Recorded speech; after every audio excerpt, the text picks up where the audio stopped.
La ayuda de un desconocido. Una mujer recibe la ayuda de un desconocido cuando tiene que cambiar uno de los neumáticos de su vehículo.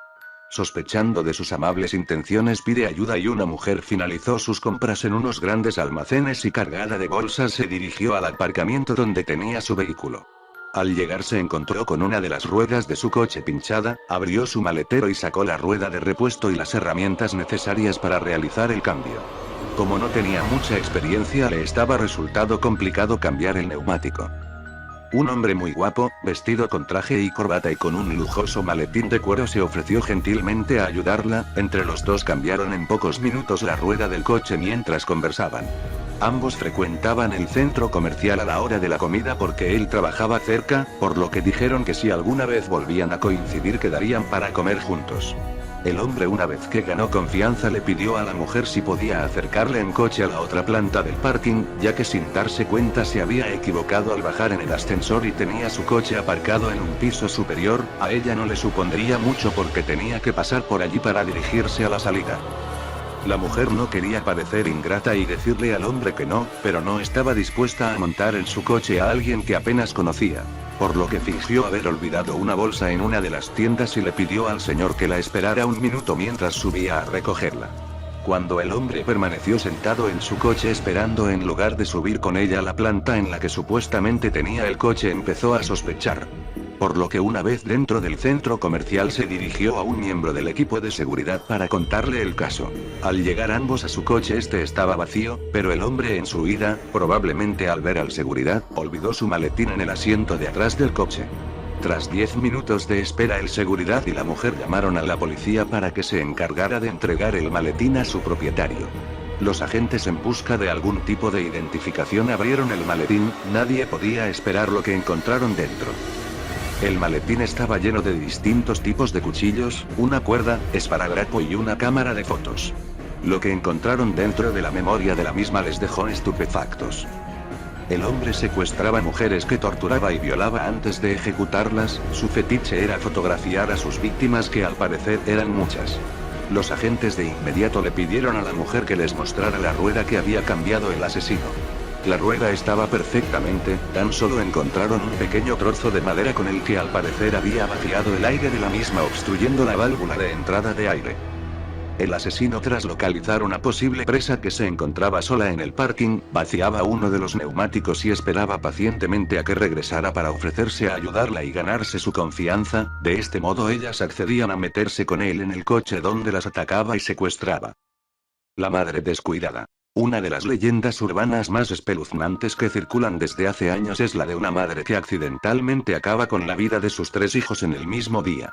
Una leyenda no apta para corazones sensibles y Natalia era una madre feliz, trataba a sus 3 pequeños con gran ternura y comprensión aunque más de una vez la pudieran sacar de sus casillas.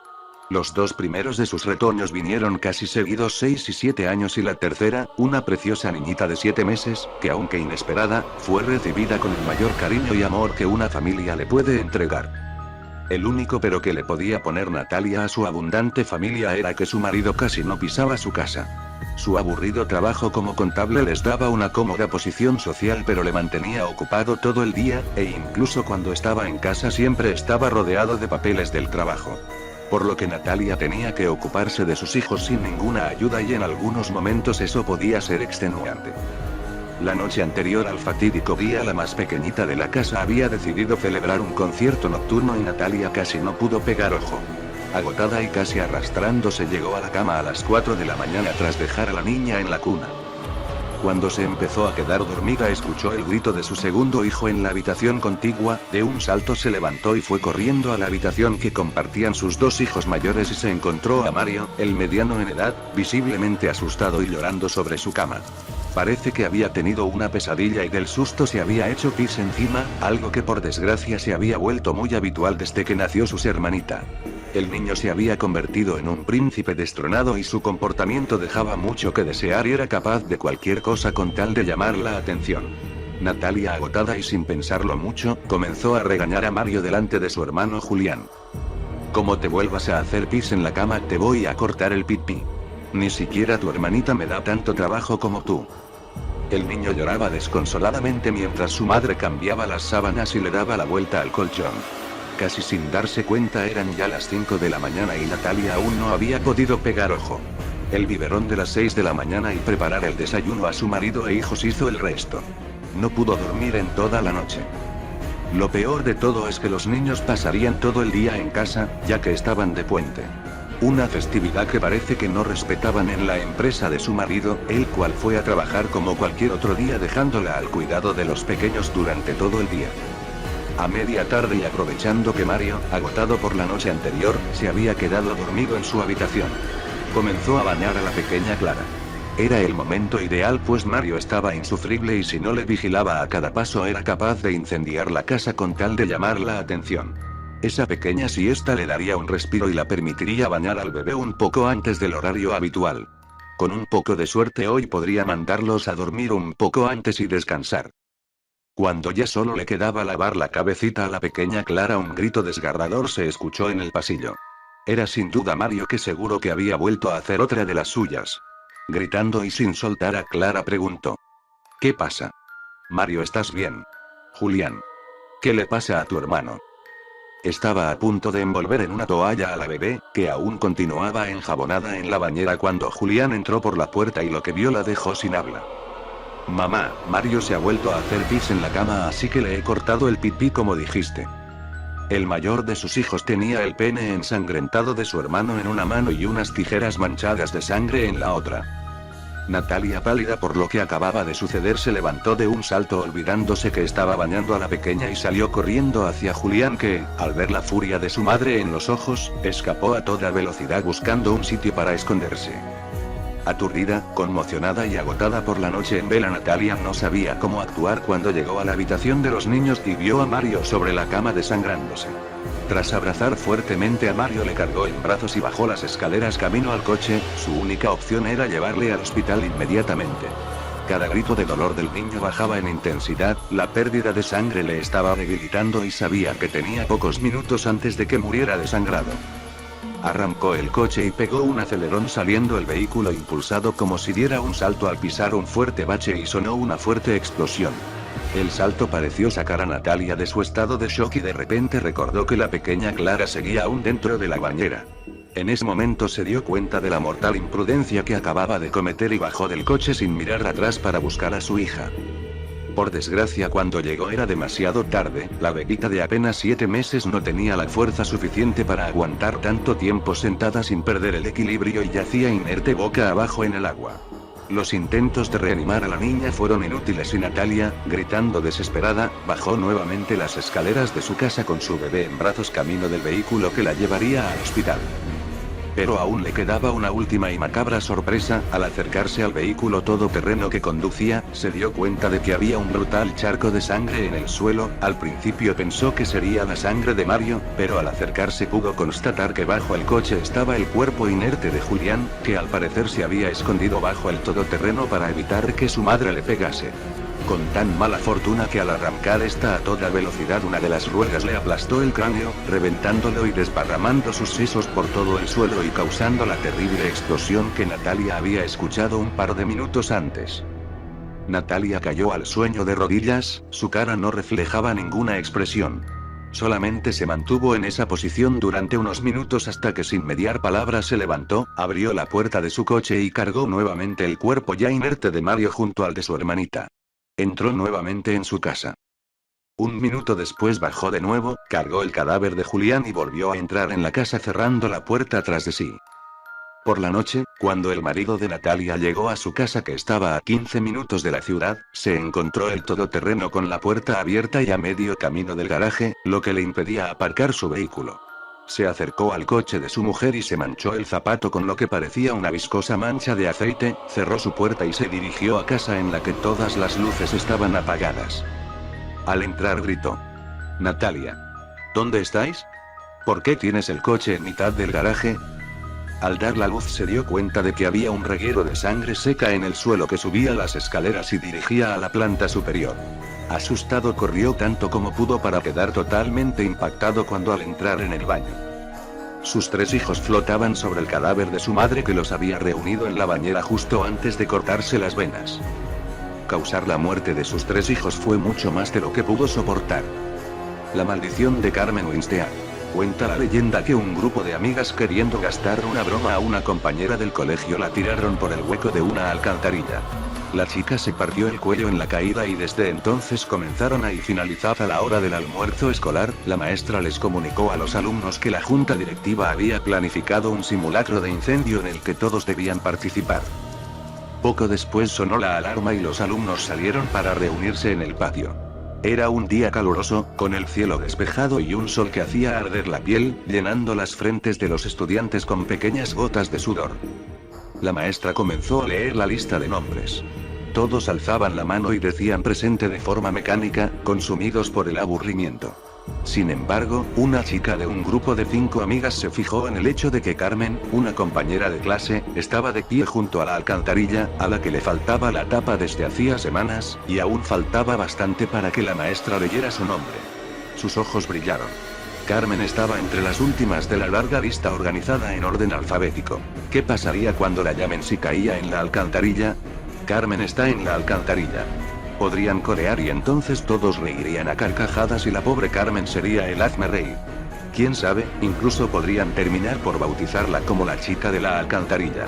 La oportunidad de romper el aburrimiento y hacer historia era perfecta, así que les comunicó discretamente la idea a sus 4 amigas y todas empezaron a agolparse en torno a Carmen, fingiendo torpeza para empujarla y hacerla caer sin que aquello pareciese premeditado y...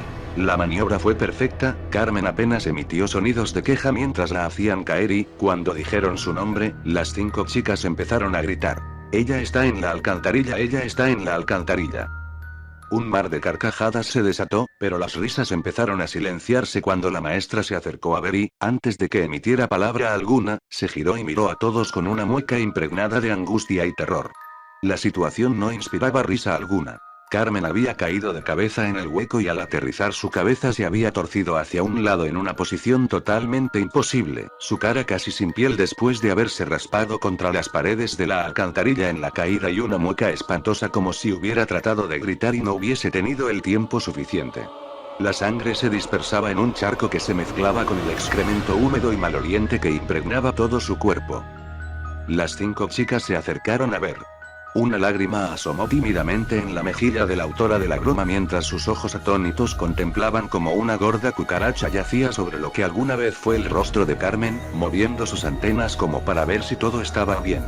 Pero nada estaba bien, y ella y cada una de sus amigas se sintieron como uno de esos repulsivos insectos cuando la policía vino y determinó que Carmen tenía el cuello roto y estaba muerta. Según dijeron, al caer Carmen se golpeó con las escaleras metálicas, de tal forma que perdió la cara y después se rompió el cuello al estrellarse contra el cemento. Minutos después se llevaron el cadáver de Carmen, acompañado por una procesión de moscas cuyos zumbidos eran casi el único ruido en medio del fúnebre silencio. Ese día hubo un interrogatorio después de clases. Todos debían ir. En el interrogatorio las 5 chicas dijeron que fue un accidente y que ellas fueron testigos. La policía les creyó y el caso de Carmen Winstead se cerró, pero algo aún más siniestro había comenzado y, meses después, compañeros de clase de la fallecida Carmen empezaron a recibir correos electrónicos que se titulaban La empujaron y afirmaban que a Carmen la habían empujado, que su muerte no era un accidente. También, los correos decían que los culpables debían asumir la responsabilidad del crimen, pues de lo contrario habría terribles consecuencias. La mayoría pensó que los correos eran una farsa elaborada por alguien que quería divertirse causando temor, pero otros no estaban tan seguros. Transcurridos unos pocos días tras la cadena de correos, la chica que ideó el plan para ridiculizar a Carmen estaba bañándose cuando de pronto oyó una extraña risa. Cerró el grifo para oír mejor. La risa parecía venir del interior de la ducha. ¿Acaso se estaba volviendo loca? Aterrada, se secó rápidamente, se vistió, se despidió de su madre nerviosamente y se fue a dormir más temprano que de costumbre. 5 horas después su madre se despertó al oír un portazo en la puerta de entrada. Su hija no estaba en la habitación ni en lugar alguno de la casa. Llamó a la policía, pero los agentes poco podían hacer al respecto, ya que no se podía interponer una denuncia en personas desaparecidas hasta que transcurrieran 48 horas, aún así prometieron a la desconsolada madre patrullar las calles cercanas para buscar a su hija. La búsqueda de familiares y amigos tampoco tuvo éxito y la chica no apareció aquella noche.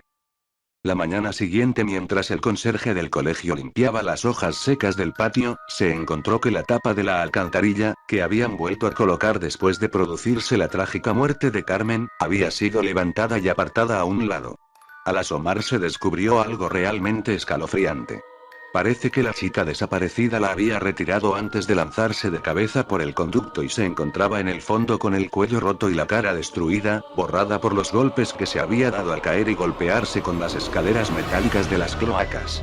Una muerte idéntica a la que sufrió Carmen. El mismo destino les esperaba a las otras 4 culpables de la muerte de Carmen. Tras la muerte de las 2 primeras, un equipo del ayuntamiento soldó la alcantarilla para que nadie más pudiera abrirla. Sin embargo, eso no pareció impedir a la tercera víctima arrancarla del suelo, algo que requería una fuerza sobrehumana.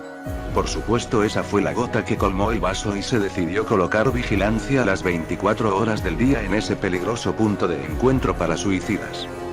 Las 2 víctimas restantes murieron de la misma forma, pero el espíritu de Carmen en esta ocasión las guió hasta alcantarillas cercanas a sus domicilios. La vigilancia podría frustrar sus planes. Una por una cayeron en las alcantarillas, perdiendo el rostro y rompiéndose el cuello. Todas se habían quedado dormidas antes de su trágica muerte. En ese momento, cuando se encontraban más vulnerables, Carmen aprovechaba para poseer sus cuerpos y guiarlas como si se tratara de un caso de sonambulismo hacia una muerte tan cruel como la que ella había sufrido. Un destino cruel porque podían sentir todo lo que ocurría pero no tenían control sobre su cuerpo. Pero la cadena de muertes no se detuvo ahí, ya que posteriormente otros compañeros de clase de Carmen también fueron encontrados muertos en distintas alcantarillas, con el cuello roto y el rostro anulado. Ellos y ellas también se habían dormido antes de aparecer muertos y resultaba muy inquietante pensar que todos esos otros compañeros muertos no habían creído en los correos electrónicos que afirmaban que Carmen fue empujada. ¿Acaso el espíritu de Carmen se estaba vengando? ¿Podría eso explicar muertes tan extrañas en las que no se entendía cómo diablos los cuerpos habían ido a parar a la alcantarilla sin que nadie advirtiese con claridad el rumbo que las víctimas tomaban antes de ser asesinadas? El espíritu de Carmen Winstead andaba suelto y, quien no creyese que ella fue empujada, corría el riesgo de ser castigado con una muerte semejante a la de Carmen, muerte que caería sobre él o ella durante las horas de sueño, con un sigilo que solo se rompería al caer por la alcantarilla y... Nota. Esta leyenda es muy reciente, se empezó a propagar en el año 2006 mediante una cadena de correos en los que afirmaban que si no enviabas la historia a tus amigos, Carmen Winstead regresaría del mundo de los muertos a por ti por no creer su historia. Actualmente está resurgiendo en Estados Unidos gracias a mensajes en cadena efectuados en Facebook a través de publicaciones en los muros. La niña perdida. Una noche de verano en la que estaba sola, 4 golpes secos sonaron a su puerta. Vanessa creyó que se trataba de algún amigo. Vanessa es una joven de Gijón que estudia terapia ocupacional en la Universidad de Talavera. Junto con otras 2 chicas alquiló un piso en la calle de los Templarios para que los gastos fueran menores. Durante el segundo curso, Vanessa suspendió 2 asignaturas y sus padres le enviaron el mes de agosto para estudiar. Una noche de verano en la que estaba sola, 4 golpes secos sonaron a su puerta. Vanessa creyó que se trataba de algún amigo con el que salir a tomarse una copa, pero se trataba de una niña de alrededor de 7 años. La niña, de hermosos tirabuzones rubios y grandes ojos castaños, miró a Vanessa y le dijo que se había perdido. Vanessa le dejó entrar, le preparó un vaso de leche y le dijo que iban a ir a la policía. Verónica le rogó que no lo hiciera esa noche pues tenía mucho sueño y quería dormir. Vanessa accedió y le preparó la cama. Por la mañana temprano, cuando Vanessa iba a llevarla a la policía, entró en el cuarto y vio que la niña, llamada Verónica, no estaba. Un año después, en idéntica situación, la niña volvió a aparecer. Parecía que no había crecido nada. De nuevo Vanessa le preparó la cena y le dejó dormir, pero al día siguiente Verónica volvió a desaparecer sin dejar rastro.